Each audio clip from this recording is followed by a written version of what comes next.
Hello friends, ఈరోజు మన video వచ్చేసి తీపి ఆవకాయ. అసలు తీపి ఆవకాయని రెండు విధాలుగా అయితే చేస్తాము.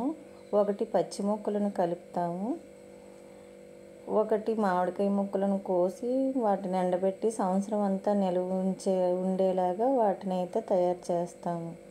ఇప్పుడు ఈ రోజైతే నేను పచ్చి ముక్కలు ఎలా కలపాలో ఈ వీడియోలో మీకు చూపిస్తున్నాను.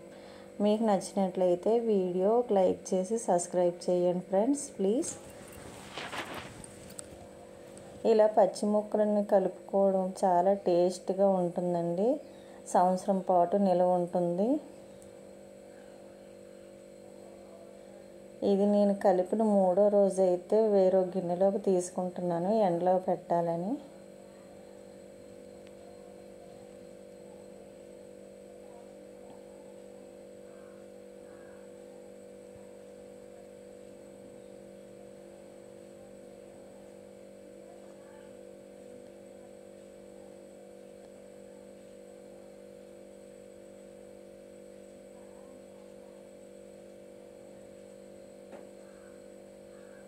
ఎంతో టేస్టీగా సంవత్సరం అంతా నిల్వ ఉండే ఈ ఆవకాయని ఇప్పుడు ఎలా కలుపుకోవాలో మీకు ఈ వీడియోలో అయితే చూపిస్తున్నాను.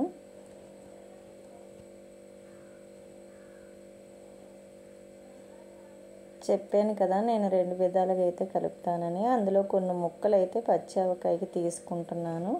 ఉన్న ముక్కలు అయితే ఎండలో ఎండబెట్టడానికి వీటిని ఉప్పులో వేసి ఊరబెడతానండి. నేను ఈ పచ్చి ఆవకాయకి అయితే ఈ కప్పుతో 4 కప్పుల ఆవకాయ ముక్కలను తీసుకుంటున్నాను.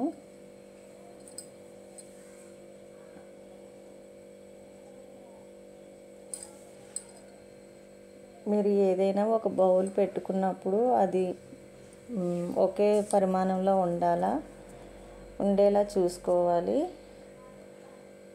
నేను 4 కప్పులు చూపిస్తున్నాను కాబట్టి మీరు దాని యొక్క క్వాంటిటీని బట్టి మీరు చేసుకోవచ్చు.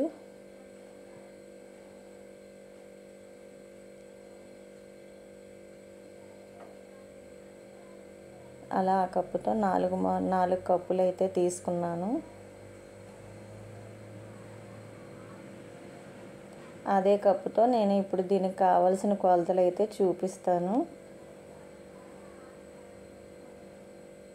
ఇలా ముక్కనైతే నీట్గా కడిగేసి, కాయలను ముందుగానే కడిగేసి అందులో ఉన్న టెంకని తీసేసి లోపల ఏ తక్కువ లేకుండా పొరది తీసుకొని నీట్గా చేసుకోవాలి.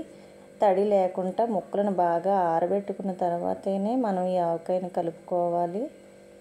చూసారా, 4 కప్పులకి అదే కప్పుతో అరకప్పు ఆవాలు అయితే తీసుకుంటున్నాను. ఈ ఆవాలను మిక్సీ పట్టి పౌడర్ చేసుకోవాలి. అదే కప్పుతో కల్లుప్పును కూడా అరకప్పు ఉప్పును తీసుకుంటున్నాను. అరకప్పు కారం,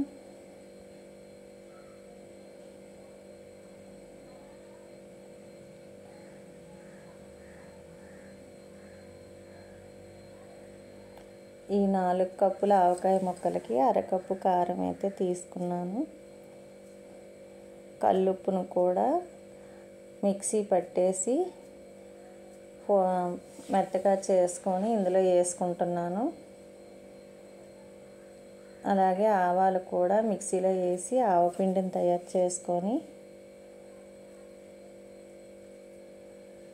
ఆవపిండి అయితే వేసుకుంటున్నాను అరకప్పు.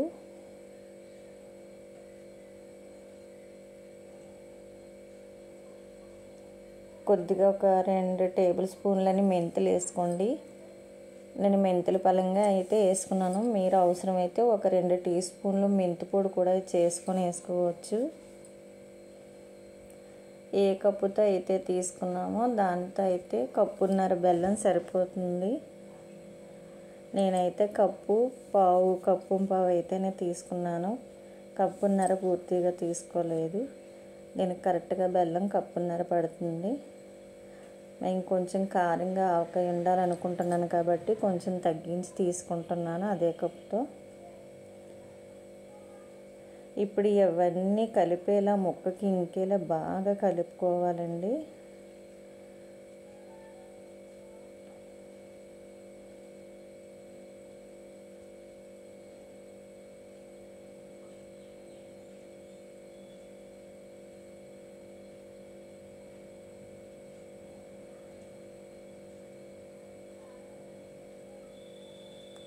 ఉప్పు, కారం, మెంతి పొడి,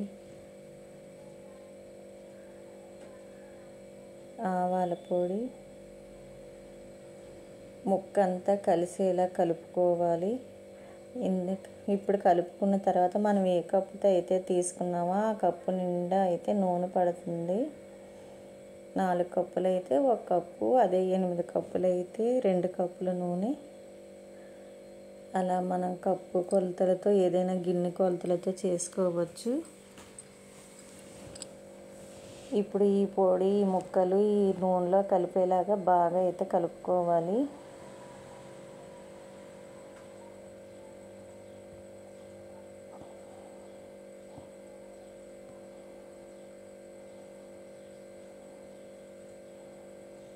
చూడండి ఎంత కలర్ఫుల్గా కనిపిస్తుందో. ఇలా కలుపుకున్న దాన్ని ఒక డబ్బాలో అయితే 3 రోజుల పాటు స్టోర్ చేసుకోవాలి. తర్వాత 3 రోజుల తర్వాత మళ్ళీ ఒకసారి కలుపుకోవాలి. నా వీడియో నచ్చినట్లయితే ఒక లైక్ చేయండి. ప్లీజ్ సబ్స్క్రైబ్ చేయండి. చూశారు కదా ఎంత బాగున్నదో. మా పిల్లలకి పచ్చి ఆవకాయ అయితే చాలా ఇష్టం అండి.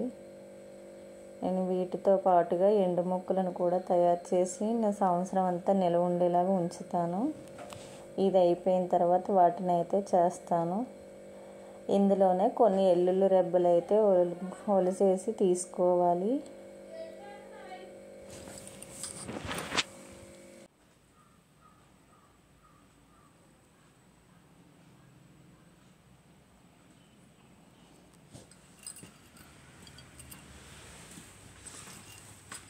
ఇప్పుడు ఇలా కలుపుకున్న ఆవకాయ ముక్కలను ఒక కంటైనర్లో కానీ లేదా ఆవకాయ జాడీలో కానీ మనం స్టోర్ చేసుకోవాలి.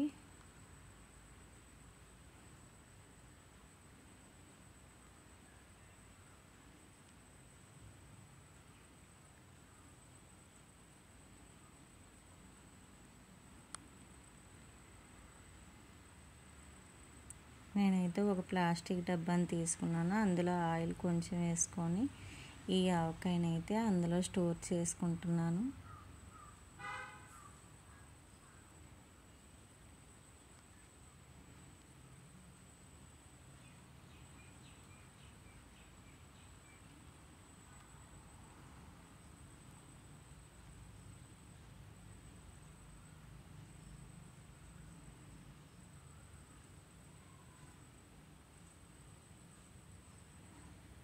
ఇంకా మనం కలిపేసిన తర్వాత ఆవకాయలో అస్సలు చేయి పెట్టద్దు.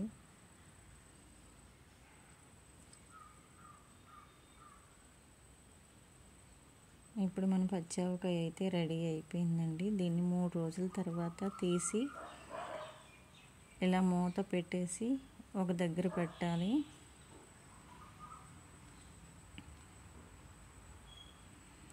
మీకు 3వ రోజున చూపిస్తున్నాను. ఆవకాయ అయితే ఇలా వచ్చింది. మనం వేసిన పిండిలు, నూనె అన్నీ కలిపి ఇప్పుడు ఇలా అయితే జ్యూసీగా వచ్చింది. చూసారా, ముక్క అప్పుడే మగ్గింది. ఇప్పుడు దీన్ని ముక్కని ఒక గిన్నెలో ఈ ముక్కలన్నీ పోసుకొని ఎండలో అయితే కొంచెం ఉంచాలి. 1 రోజు, 1-2 రోజులు.